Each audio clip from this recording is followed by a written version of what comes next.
ధర్మరాజు మహాసభ లోపల కూర్చున్నాడు. He sat there in his court. దుర్యోధనుడు ఇష్టం వచ్చినట్టుగా చెప్తున్నాడు. Duryodhana was speaking as he liked. కట్టగడపకి కృష్ణుడిని నిందిస్తూ వచ్చాడు. And he went on blaming even Krishna. అగ్రతాంబూలం ఇవ్వడానికి కృష్ణుడికి And Krishna has no authority deserved. కృష్ణుడు అగ్రతాంబూలం తీసుకోవడానికి అర్హుడే కాదు. He said Krishna is not eligible to receive. అని అనేక రకములుగా దూషించాడు. And he went on accusing him.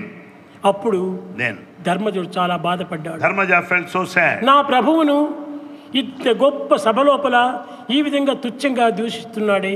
My Lord is criticized openly in this public court. He felt so sad. వీడికి దూషించే అధికారం ఎక్కడుంది? What right has he? ఇది కేవలము personal disappoint యొక్క రోగమే. That's all the reflection of his personal disappointment.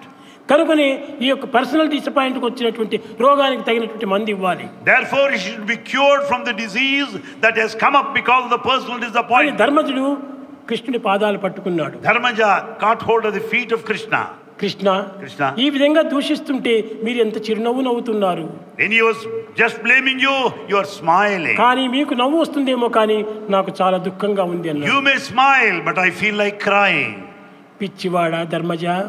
Oh bad cap. దూషణ భూషణ తిరస్కార పురస్కారములన్నీ కూడాను దేహమునికే కానీ నాకు కాదు. The praise and the blame belong to the body, but not to the self. ఈ దూషణ భూషణ తిరస్కారాలకు మనం ఎందుకు లొంగాలి? Acceptance or the denial or the praise or blame. మనమే మన దేహాన్ని దూషించుకుంటుంటాం. In fact, we have to criticize our body.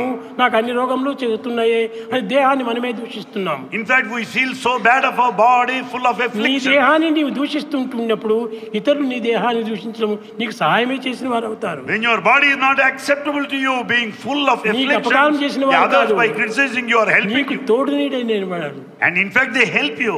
అప్పుడు ధర్మజుడు చాలా ఆనందాన్ని పొంది స్వామి ఇలాంటి ప్రబోధనలు చేసేటువంటి వారు లేకపోవటం చేతనే లోకంలో అనేక మంది ఈ రకమైనటువంటి అజ్ఞానంలో మునిగిపోతున్నారు. Dharmaja said, there are none to give that beautiful spiritual teachings to everybody. Therefore, all are ignorant.